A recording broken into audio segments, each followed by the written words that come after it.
Alright people, welcome back to another video in our Mitre-Attack series here. So today we continue the obtain capability sub-techniques that we started. So we are now at sub-technique number 5, exploits. And yeah, let's take a look how exploits are different from the others that we looked. And also we have 2 more to go after this one. Today we have the 11th January and it is Sunday. So let me copy the text. I opened it up already. There we go. So that's the one part.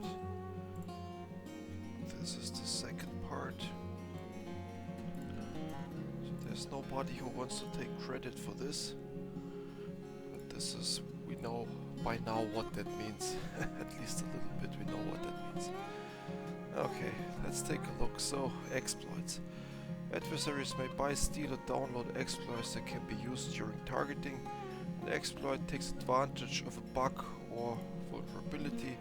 I mean, we are familiar with what an exploit does, right? But you must know that people out there who start out their cybersecurity journey, it's very important to repeat the meaning of these things that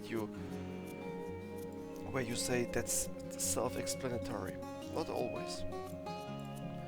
So I remember a time when I really went back after a while, after I thought, oh, I understand a little bit of cybersecurity, I started to always go back to the definitions, and I realized how much I missed in these early years.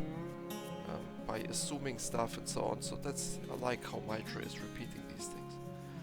But okay, in addition to downloading free exploits from the internet, may purchase from third-party entities. We had that topic already. So I'm not convinced that a third-party entity, like a company, is selling you exploits. So this third-party entity is an illegal group then. Third-party entities can include technology companies that specialize in exploit development. Yeah, that thing right here. I will mark it, but I'm not convinced.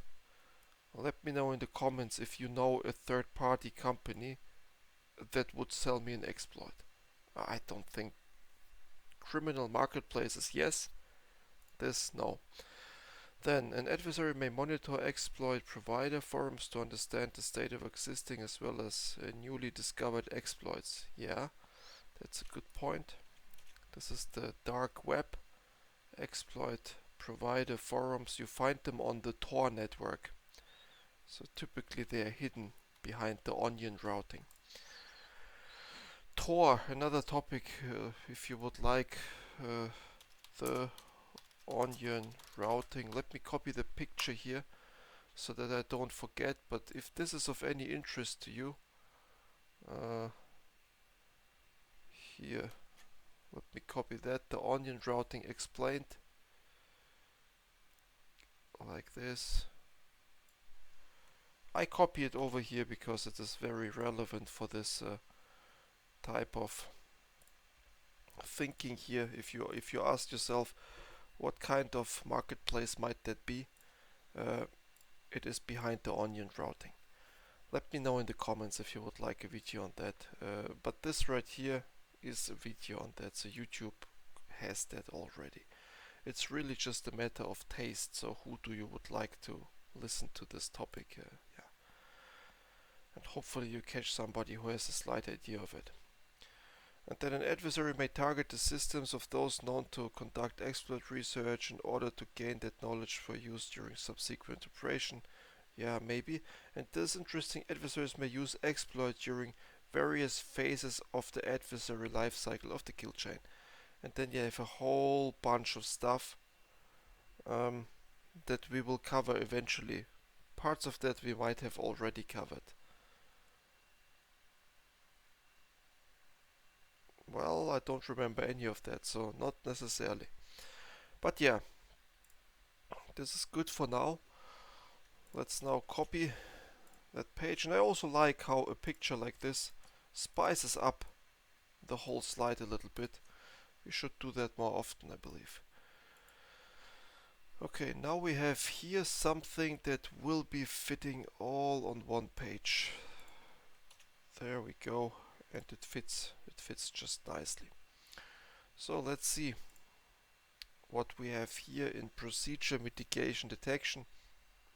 So procedures, unfortunately only two. There is room for improvement, but there's an Ember Bear, that's something Russian probably. So Ember Bear has obtained exploitation scripts against public disclosed vulnerabilities from public repositories. I gotta read that again. Ember Bear has obtained exploitation scripts against publicly disclosed vulnerabilities.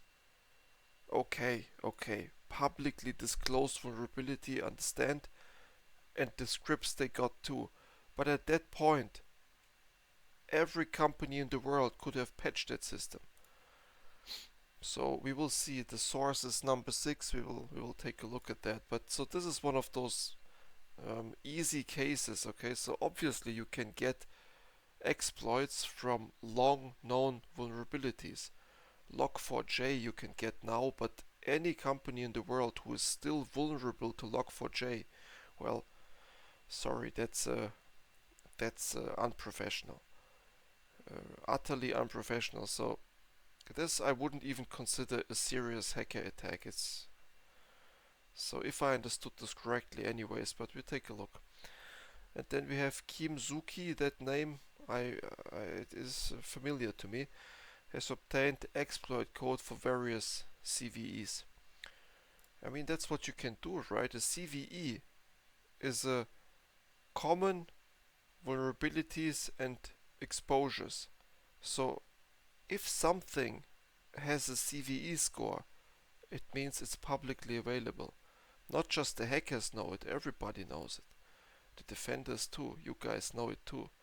So always keep an eye out for these CVEs. So it's it shouldn't be a big deal to do that, but nonetheless, so I see oftentimes that for some reason this appears to be difficult. But okay, mitigations, so we can think or we can assume that it cannot be easily mitigated simply because it is something outside of your premises. So you can prevent it, but you can react to it. And quickly react to it. And the quick reaction is almost as good as a mitigation. And then you have detection strategies, so exploits. So how do you detect exploits, endpoint detection, and response? What do they write? Much of this activity will take place outside of the visibility.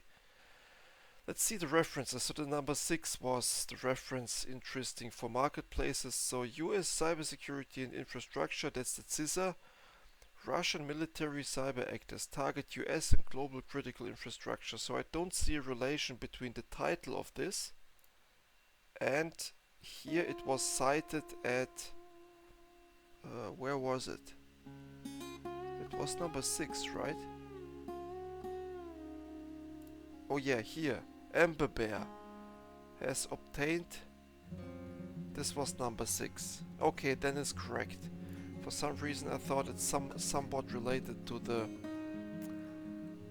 to these third parties who are selling stuff. No, that's okay. Russian infrastructure, Ember Bear, makes sense. Who else do we have? Kisa, reconnaissance, Musabi, offensive security, exploit database.